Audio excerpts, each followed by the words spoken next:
నమస్తే SR7 టీవీకి స్వాగతం. నా పేరు శబానా. Breaking news. 259 పోలింగ్ బూత్లో 45 నిమిషాలు మురాయించిన ఈవీఎంలు. వెంటనే స్పందించిన అధికారులు. సత్యవేడు బాలుర ఉన్నత పాఠశాలలో సంఘటన. తిరిగి ప్రారంభమైన ఓట్ల ప్రక్రియ.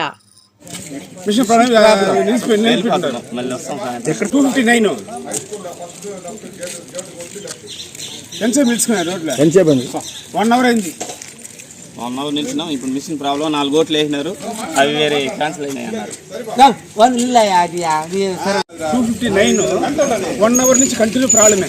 అట్లా నువ్వు వేసి ఓట్లు రివర్స్ అయ్యి అవ్వలేదంట. అది ఏం చెప్పి నిలుచుకునేది ఇక్కడ వచ్చింది ఓట్లు వేసి పోవాలి. ఏం కోయలేదు ఇదే అది ఎక్కువలో నిలుచుకునేది గంటల ఒకటి తెలియలేదు అక్కడ.